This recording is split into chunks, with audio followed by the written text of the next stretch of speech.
Chapter 1. Life and Organisms. From the series titled Mind, What is it? By Wallace Wattles. Two important questions are to be discussed in this series. First, is mind the result of physical function? And second, can mind exist apart from physical function? These are fundamental and must be settled before we can have a scientific basis for mental healing or for a constructive psychology of any kind. If mind is the result of functional action, then it would seem to logically follow that to control mind, we must control functional action. To create mind, we must create functional action, and to change mind, we must change functional action. And if mind or intelligence cannot exist apart from functional action, physical, it is useless to hope for a continued existence after physical death when all functioning of the material body necessarily ceases. The first thing I notice in intelligence is that it appears to be necessarily and inherently associated with life. I do not find any intelligence in the realms of matter or force apart from life. And careful observation leads me to the conclusion that while there appears to be life without intelligence, there is nowhere any intelligence without life. There are certain conditions under which life is non-intelligent. There are certain other conditions under which it becomes sentient and intelligent. Is intelligence the result of conditions, or is it an inherent property of all life, but manifested only under certain conditions? Life is a force, a form of energy. It is as distinct and separate a form of energy as electricity or heat. It performs work, and anything that performs work is a force. It is well to make this point absolutely clear. The energy of the body is not electricity. It is not heat. It is not any of the known forms of material force. It is vital power or life. Life differs from all other forms of energy in that it appears to be an exception to the universal law of the correlation of forces, if there is such a law. Heat, light, and electricity are convertible, each into the others. But while all of them may be necessary to make conditions for life, none of them is convertible into life. We cannot make life out of heat, light, or electricity, or by any known combination of the three with each other, or with other forces. Life only comes from life. Every living being came from a germ, which contained life. The life that is today is only a continuation of that which was yesterday. It does not appear that life is ever spontaneously generated, or originates from accidental or purposeful combinations of other forces. It is not demonstrable that life ever began where there was none before, and it is not demonstrable that any new life has ever been produced. We only find life in living organisms, but life is not produced by the organisms. If the life were produced by the organism, then the organism must exist before the life. A machine cannot generate power until it is constructed and reasonably perfect in all its parts. If the tree produced its own life, then the tree would have to exist first without life. Then it would start into action and produce life, as a dynamo produces electricity. There is no organism in the seed, but there is life there, and life produces the tree. There is no organism in the egg, but there is life there, and the life produces the chicken. The tree does not generate life. Life makes the tree. Organisms do not generate life. Life creates organisms. Organisms are not created perfect in order that they may start functioning and generate life. Life is before functional action. It is the cause, not the result of function. The organism does not live because certain processes are going on within it, but these processes are going on within it because it is alive. I have shown in a preceding series of articles that living things do not create life, but that they receive it, or are recharged with it in sleep. Do those organisms that manifest intelligence generate it, or do they receive it? Is mind the result of functional action?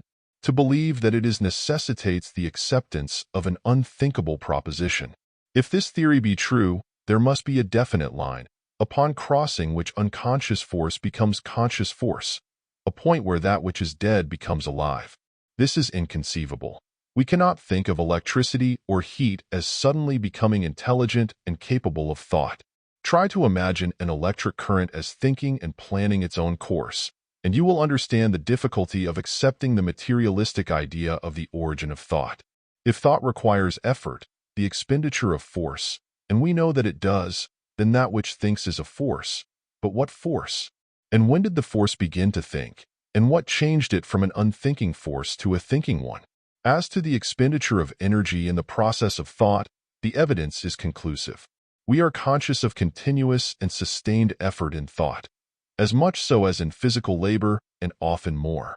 In fact, many people who are not physically lazy shrink from the tremendous effort required to think consecutively on any subject. We know that we expend force in thinking by the effort required and by the subsequent exhaustion. And also, there are certain phenomena that seem to prove conclusively that thought has an impelling force behind it. Thought could not go or be transferred without force. Telepathy without the expenditure of power would be contrary to all known laws of energy. Marconi cannot send a wireless impulse without using power. Neither can a thought impulse be transmitted without the use of power. The thing that thinks, therefore, is a power.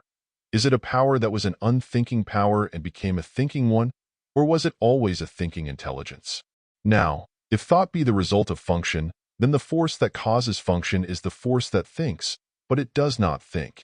It blindly causes functional action, which results in thought. There can be no intelligence before functional action. The cause must always precede the effect. It must logically follow that intelligence cannot change, check, control, or govern functional action, for it is manifestly impossible that the effect should control the cause. Does thought ever, under any conditions, control function in the human body? If so, it cannot be produced by that which it controls. Furthermore, if thought is the result of processes that are directed by an unthinking power, it is hard to understand how thought itself can be intelligently directed. If the power that thinks is not a thinking power, whence comes the ability to think coherently and with sustained effort on any proposition? Why do not our thoughts change with each change in the contents of the stomach? Ingersoll said, "There is a wonderful chemistry by which a piece of bread becomes thought." If that were true, a change in the chemical condition of the stomach should produce a corresponding change in thought. A meat eater should think differently from a vegetarian, and all meat eaters should think substantially the same thoughts. I am aware that some attempts have been made to prove that this is the case, but I do not think that the evidence so far advanced is conclusive, not more so than the evidence tending to prove the old saying that if one ate mince pie before going to bed, he would see his grandmother's ghost. If thought were the result of physical function, would it not necessarily be true that all persons whose functions were alike, who followed the same avocation, and were under the same general conditions would think the same general thoughts? I am aware that some, quote-unquote, scientific socialists have undertaken to prove this also, going almost to the extent of declaring that if they only know what sort of machine the man works with, they can deduce therefrom the prayer he teaches his children at night. In spite of the profound arguments for this theory, however, the fact remains that we have workingmen who think like capitalists and capitalists who think like workingmen. We have lawyers, sometimes, who think like saints and clergymen who think like the devil. The immense diversity in the character of the thoughts of different men, under substantially the same physical conditions, militates against the idea that thought is the result of functional action caused by an unthinking force. In the next installment, we shall consider whether the brain can produce thought by functional action, and whether mind itself can possibly be the result of the action of the brain, or the combined action of all the physical organs. End of chapter. Chapter 2. Beginning to Think. From the series titled Mind, What Is It? By Wallace Wattles. Insofar as his belief concerning the origin of mind is concerned, every man must be either a materialist or a spiritualist. That is, he must believe that the human mind is produced by bringing unthinking matter into certain states and conditions, or that it is an independent entity, existing as a thinking organism, apart from the gross forms of matter which are perceptible by the material senses. In a rational study of psychology, we must accept one or the other of two fundamental statements, viz. First, mind is produced by the functional action of the body. Second, mind is an independent entity, not produced by the body. In this article, I propose to answer the question, is mind the result of functional action? If it is, there must be a definite line, upon crossing which unconscious force becomes conscious force, a point where that which cannot think begins to think. There must be a point where an unintelligent and blind material force becomes an intelligent and self-directing force. This is inconceivable. Try to imagine an electric current as suddenly beginning to think and plan its own course, and you will begin to comprehend the difficulty of accepting the materialistic theory of the origin of thought. We have a right to demand of the materialist that he shall show us the exact point at which the unthinking force begins to think. For, unquestionably, it is a force which thinks. We know that thought requires the expenditure of energy. We are conscious of continuous and sustained effort in thought, as much so as in physical labor, and often more so. In fact, many people who are not physically lazy shrink from the tremendous and continued effort required to think consecutively on any subject. We know by the effort required, and by the subsequent exhaustion, that energy is expended in thought, and there are other phenomena which prove that thought has an impelling power behind it. Telepathy is an accepted fact in nature, and telepathy would be impossible unless there was an impelling power, or a projecting power, behind the thought. Marconi cannot send a wireless telegram without using power, nor can a thought be telepathed without the use of power. The thing which thinks, therefore, is a power. Is it an unthinking power which suddenly becomes a thinking one? And if so, when, why, and how does it begin to think? Now, if thought is a functioning of the brain, then the force which causes functional action is the force which thinks. But this force does not think. It blindly causes functional action, which results in thought. There can be no intelligence before functional action, and it must be impossible for intelligence to change, check, control, or govern functional action. To do so would be to put the effect before the cause. If the brain is operated by the same power which operates the heart, stomach, liver, and kidneys, then the functioning of all these organs must be absolutely beyond the reach or control of intelligence, because there can be no intelligence until after they have acted. But it is a fact to be reckoned with that the mind does control functional action, that in all probability, it consciously or unconsciously controls all functional action. In a recent work on The Force of Mind, Alfred T. Schofield, M.D., MRCS, I give all the tale to his name to show that he is orthodox, cites instances where the mind has unmistakably caused paralysis, tumors, the formation of pus, dropsy, fatal hydrophobia, a stricture of the windpipe resulting in death, and in fact, nearly the whole category of functional diseases, and not a few of the cases resulting in actual changes in the organic structure of the body. And he goes further and shows that the mind which can cause may also cure all these ailments. If this be true, and it is unquestionably so, then it is not possible that the mind should be the result of those functions over which it has such absolute power. There is still another mechanical difficulty in the way of the materialistic theory of thought. Every mechanic knows that we can never get quite as much energy out of a machine as we put into it. There is always some loss in friction, internal resistance, etc. Thus, the steam engine gives us only a comparatively small percentage of the potential energy of the coal which is consumed. Much of the coal power is lost in various ways before it appears in the engine as actual working energy. The best dynamos give back 95% of energy expended in running them. The other 5% is lost in the transformation from steam power to electrical energy. All any machine can do is to transmute the potential energy of nature into kinetic energy, and no machine can give off as kinetic energy quite all the potential energy which it receives. The human body can be no exception to this law. If it manifests kinetic energy, then it receives potential energy which it transmutes into work power. And if thought is produced in the human body, then we receive some form of potential energy which we transform into thought. There is no escape from this proposition. This brings us to the ubiquitous stomach. Does thought power come from food? Is there indeed, as Ingersoll said, a wonderful chemistry by which a piece of bread becomes thought? If so, then thought power is supplied to the brain by the stomach. The most plausible supposition would be that it is supplied to the brain in the form of potential energy and changed into thought in the brain. I suppose no one will assert that it is the stomach which thinks and supplies the brain with ready-made thoughts. If the materialistic psychology is true, the potential energy of food is supplied to the brain by the stomach, just as the potential energy of coal is supplied to the dynamo by the steam engine, and then this energy is changed to thought by the brain, just as steam power is changed to electricity by the dynamo. If this be true, remember that according to the immutable law of mechanics stated above, the brain can only give back a portion, say 95%, of the energy which it receives from the stomach. Brain power must always be a little less than stomach power. Here the mechanical difficulties begin. We are all conscious that it takes power to run the stomach. Why do we feel dull, heavy, lethargic after a too hearty meal? Even the materialist knows that it is because so much power is required for the work of ridding the stomach of its burden that there is none left for thought. But does the brain furnish power to the stomach? If not, how can it be called upon when the stomach is overloaded? If the stomach transmutes bread into thought power, how is it that a little too much bread stops thought? One would think that the reverse would be true, and that the more power the faster we could think.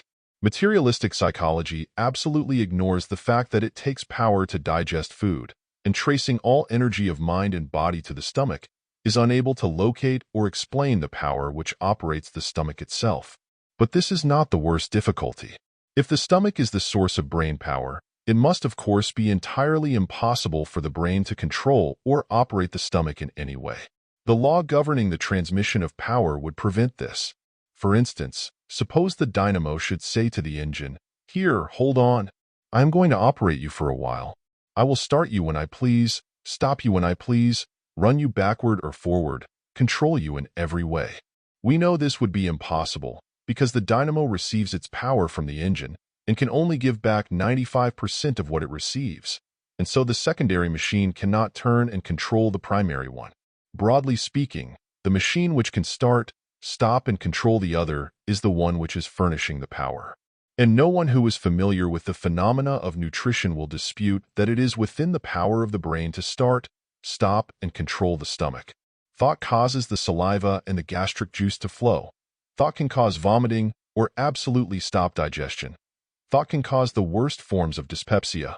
These and other facts which the experience of the reader will supply prove that the stomach is the dynamo and the brain the propelling engine, that there is no chemistry by which bread becomes thought, and that mental action is the cause and not the result of digestion.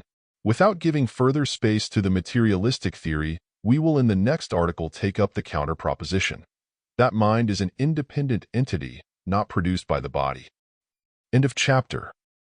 Chapter 3. Mental Storage. From the series titled Mind, What Is It? By Wallace Wattles.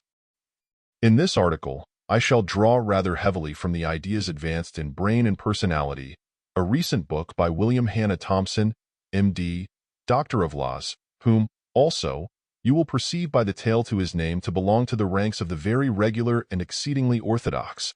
In spite of his regularity, however, he has written a really scientific book, and the substance of his contention is that the mind is not produced by the brain, but that the mind shapes the brain for its own purposes. That thought really makes the brain, instead of the brain making thought. He calls the brain the physical organ of the mind.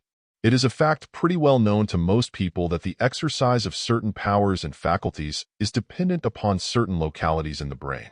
That mental faculties and powers correspond with the development of certain parts of the brain has long been a belief. The so-called science of phrenology was founded upon this idea, which is not without a foundation in fact. It is not true, as we shall show further on, that the shape of the skull or the development of certain brain areas fix irrevocably the character, powers, and destiny of the individual. It is a fact, however, that all mental functions are absolutely dependent upon the physical integrity of certain definite and particular areas of the brain. There is, for instance, a brain center for speech, and an injury to this area will render the person incapable of speaking, even though he can read and understand spoken words as well as ever. And, separate and distinct from this speech center, there is a brain locality with which reading is done, and an injury to this place will cause a person to forget how to read, while he will retain his ability to speak perfectly. Your brain is like a phonograph record, upon which you store up the things you want to bring out afterward. You learn speech long before you learn to read, and have a brain place stored with the sound of spoken words. Then when you learn to read, you engrave upon another brain place the appearance of printed and written words. The mind takes these things and writes them upon the brain, and an injury to any brain locality destroys the record written there and paralyzes some power or faculty which was dependent upon that record for its existence. This injury might be from the bursting of a minute artery, which is a thing you can cause by overeating, and which is the most common cause of paralysis. Mr. Thompson cites many cases, among them that of a lady who lost the power to read while retaining speech and hearing perfectly, and of a gentleman who one morning lost not only all power of utterance, but also all ability to read. He could, however, hear words perfectly, and strange to tell, He proved that the place for arithmetical figures is in a different brain locality from that for words, because he could read and write figures and calculate every kind of sum in large business transactions, which he successfully conducted for 7 years afterward, without once being able to speak a word or even to read his own signature. It appears that music notes are registered in a still different place, for several instances are on record of musicians who have lost all power to read music while retaining their ability to read everything else, and of others who have become word blind, as it is called, while still able to read music. When a person becomes a musician, he simply engraves certain knowledge upon a certain locality in his brain. Note this, for I shall refer to it again. And each different language that we learn has a different locality. Mr. Thompson cites the case of an Englishman who could speak French, Latin, and Greek. He became word blind in English, could read French only imperfectly, Latin a little better, and Greek as well as ever, showing that his English record was ruined, his French record damaged, his Latin one less so, while his Greek record had escaped entirely. Does not all this go to prove that the brain is only a recording or transmitting instrument for the personality behind it? What I am trying to do is to pile up convincing evidence that the brain is not the source of thought, but is merely the instrument of the one who thinks, just as the piano is the instrument of the one who plays. And when I am sure that I have done this, to find what practical conclusions we may draw from this basic fact. It is now a well-established fact that we only use one half of the brain in thinking, and that the other half is not concerned in thought or knowledge. In a vast majority of people, that is, in all right-handed persons, the thinking is all done with the left half of the brain, and all the knowledge is inscribed upon that hemisphere. An injury to the right half of the brain will cause paralysis of some muscle on the left side, but it will not cause loss of memory, word blindness, or any of the mental phenomena referred to above. The left side of the brain we use for thought, for the retention of knowledge, and also to control the motions of the right side of the body. The right side of the brain is used to control the movements of the left side of the body, but not in thought or knowledge. With left-handed people, the case is reversed. Now, the inference we draw from this is that we are born with two blank records. No newborn child knows how to speak, or write, or think. He will not be able to speak until he makes a speaking place in his brain. He will not be able to write until he makes a writing place in his brain, and he immediately sets to work to make a brain through which he can express himself. And, as both halves of the brain are equally available for the purpose, he naturally uses that one with which he begins to make gestures, etc., to express his desires. The beginning of language is gesture, and it is natural that the speech center should be developed in that hemisphere of the brain, first used as intelligence begins to express itself in motion. That is why the thought centers are in the left brain of a right-handed person, and vice versa. Up to a certain age, the brain remains plastic enough so that if an injury occurs to the thought brain, the person can begin over again and create new knowledge centers in the other hemisphere. This has happened in many cases where young people have lost certain powers or faculties by cerebral lesions, and have afterward recovered these faculties by developing new centers in the other brain. It rarely happens after the age of 45. And the reason is because most persons after passing that age soon clog their brains with calcareous matter by overeating and destroy the plasticity of their brains by filling them with food waste. If all people past the age of 45 would live on 12 ounces or less of solid food per day, we should soon find that one may receive new ideas as readily at 75 as at 15. You cannot do it, however, if your brain is a hardened mass of waste matter. If you overeat, you will be sot in your ways, and a has-been at 50. Keep your phonograph records soft and receptive. All this throws new light upon the problem of the child. Here he lies in his cradle, with no impression as yet made upon either hemisphere of his brain. Shall he be a musician, an orator, a poet, a philanthropist, a mechanic, or a murderer? It all depends upon what the mysterious personality concealed within that organism shall write upon that brain. In which direction will it start?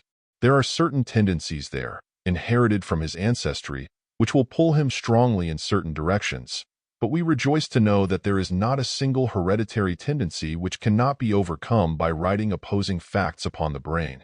It is not a question of training the child, or of developing his mind. The real question is whether or not we can get him to perform the labor of building the right kind of a brain. If he builds a music center there, he will be a musician. If he builds a language center, he will be an orator. What he writes upon that record he will be able to express, and nothing else.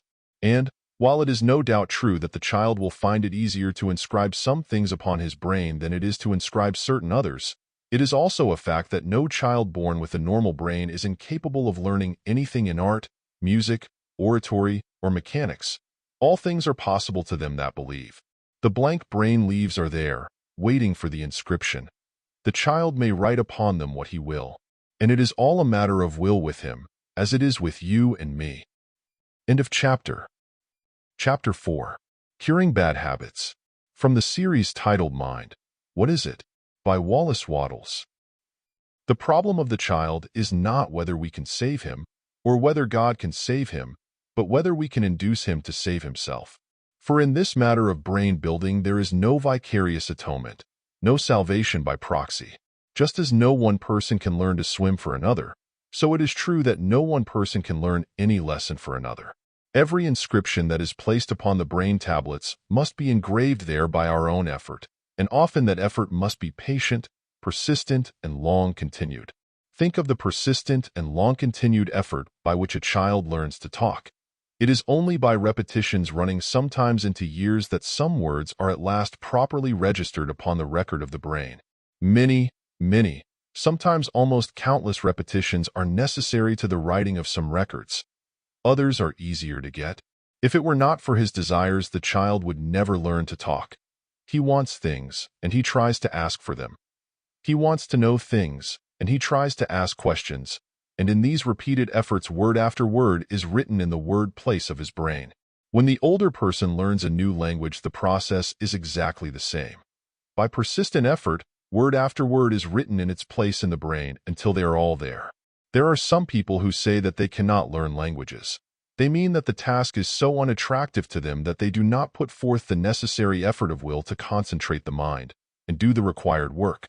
So of those who say they cannot learn music, they mean that their desire to learn is not strong enough to cause the necessary concentration of mind and to continue it until the required knowledge is written in the brain place for music. Any person of normal brain can learn anything that is to be learned, or become anything that is possible to any other person. It is all a matter of will. The hereditary traits which burden us most are those of desire. If you do not want to be something, you will hardly try hard and long enough to be anything. But just as it is certain that you can write what you will upon a slate, so is it certain that you can write what you will upon your brain, and what you write there you will be. There is often, however, no labor requiring more concentrated effort and more severe self-discipline than brain building. For this reason, most people are, in many things, like a man who starts in to learn some foreign tongue, and after acquiring such a smattering of it as to be able to express himself very poorly indeed, gives up the struggle and goes on through life without ever being able to make himself really understood. Too many brain records are fragmentary and incomplete for lack of the necessary labor to make them perfect. Remember that the brain is the instrument through which the real personality expresses himself, and he can only express what is already written there. Consequently, the external man will be just what is inscribed upon his brain, for all his actions must be dictated or directed through these brain records. You cannot saw wood with a hammer, nor can the soul play a piano with the fingers until the knowledge of piano playing is written in the music place of the brain. You cannot show forth a high and noble personality until you have written within your skull a record of noble and holy desires. According to the tools you give it, so will the expression of your soul be. You can wind up a phonograph, and you may make it run fast or slow, but you cannot make it say anything that is not on the records. If someone had put his opinion of you on a record, even though you knew that opinion to be untrue, you could not make the record tell the truth. The only thing possible would be to make another. You have written your opinion of yourself upon your brain. You cannot be anything else until you change the record. It is not necessary to destroy the old record, or to obliterate it. Suppose a man learns English and German. He has them both written, each in its own place in his brain. He did not have to rub out the English in order to learn German.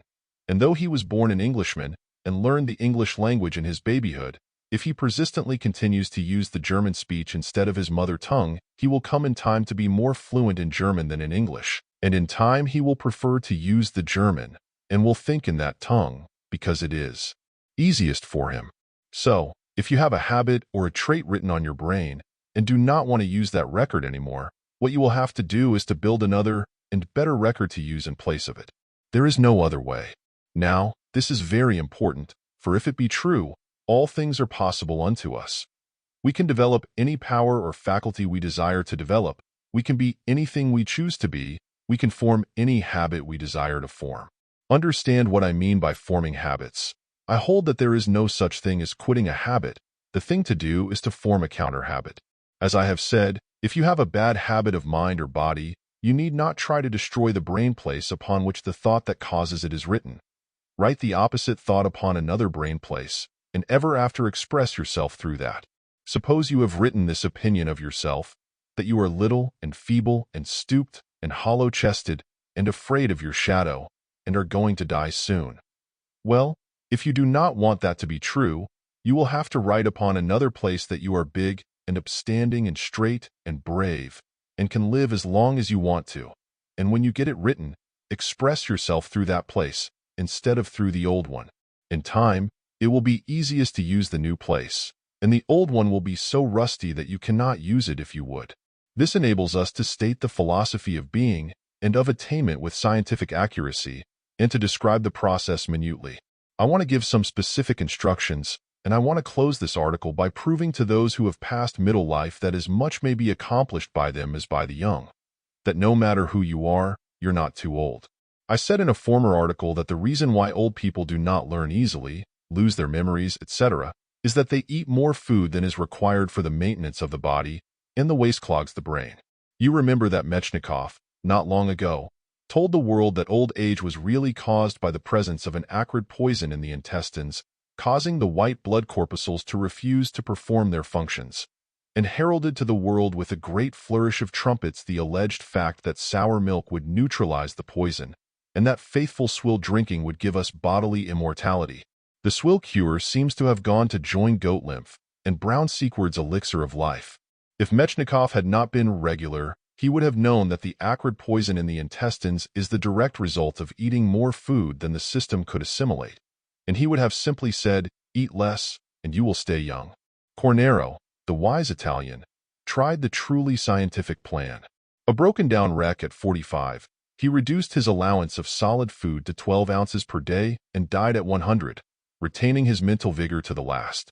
And he noticed that whenever, at the solicitation of his physicians, he increased his allowance, he began to grow irritable and to lose his mental powers. After a hearty meal, you begin to lose your mental powers, for the same reason that it is hard for an old dog to learn new tricks. The old dog lies, or sits, around, and eats until his brain cells are clogged with waste food matter. Let him take a good long fast, and you will be surprised to see him develop a puppyish aptitude for learning new tricks. Try it yourself. Fast until your mind is clear, and then eat little and with care. And when you find yourself growing irritable or losing your mental poise, cut down the food supply. You are not too old to learn. You are too well fed to learn. That is all. End of chapter. Chapter 5. Desire and Self-Culture. From the series titled Mind, What Is It? By Wallace Wattles. Whether you are young or old, let us now suppose that your brain is plastic enough to receive new impressions, and that there is some definite thing in the way of self-culture that you wish to accomplish. Fix clearly in your mind, first, that it is going to be wholly a matter of whether you succeed or not, and be sure you fully understand the difference between willing to do and wanting to do. One man may glance at the heading of this article and say, "I want to read that," and pass on without reading it. Another sees it and says, "I will read that," and he reads it. "I want to" does not mold the brain. "I will" does. If you ever get to be what you want to be, you will have to will to be what you want to be. Let us suppose again that what you wish to attain is something in the line of health. You, the soul, the mind, the real personality, wish to build a perfectly healthy body, and you can only do it through the brain, for that is your medium of communication with the body. There are records in the brain which compel you to express ill health, just as a crooked ruler compels you to make a crooked mark. You will have to quit expressing yourself through these records and make another, which shall express health. Not the desire of health, but the assertion of health. Understand, it will do no good to write upon your brain the thought that you want to be well. You have not written there now the thought that you want to be sick, but the thought that you are sick and that thought is finding expression in your body.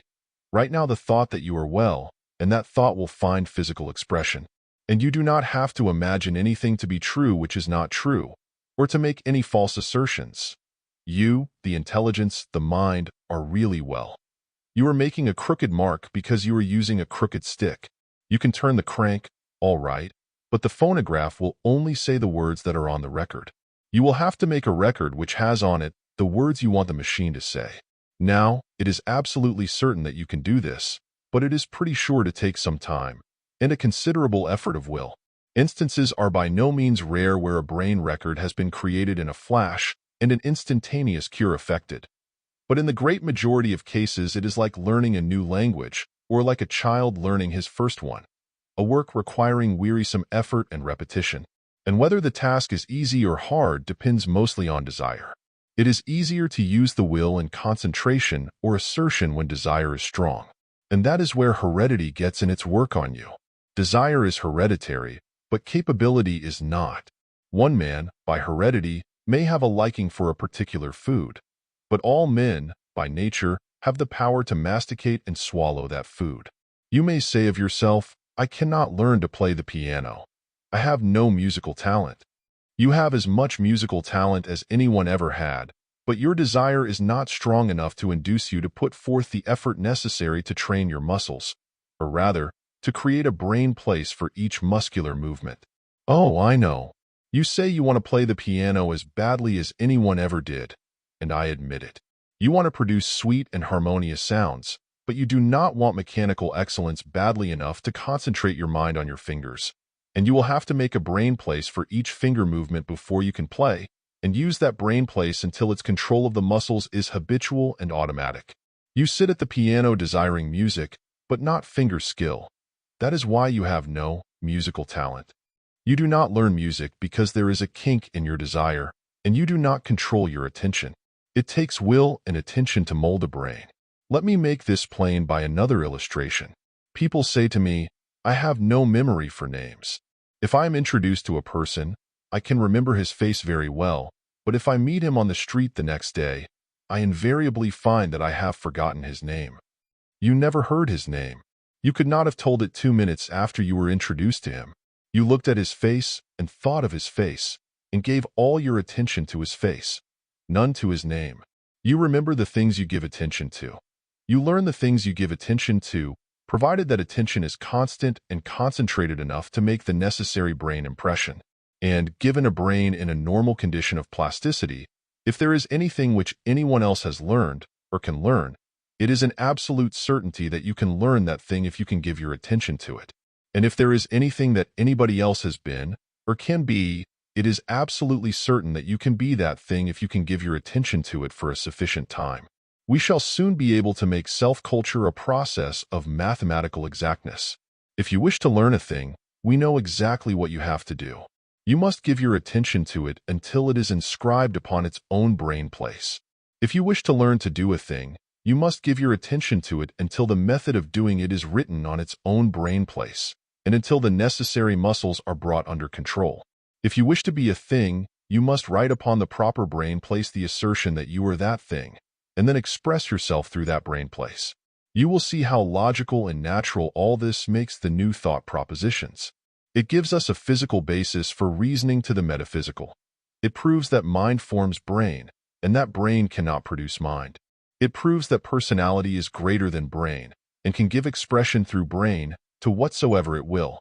It proves that personality is sufficiently independent of brain to be able to mold and fashion brain as a potter fashions clay, and gives us ground for the inference that personality may exist apart from brain, and after brain is no more. And it is all perfectly logical, reaching its conclusions by reasoning from effect to cause, and without a flaw in its deductions or its manner of making them. It gives us a physical ground for faith in the soul's power of accomplishment. And this is a great thing.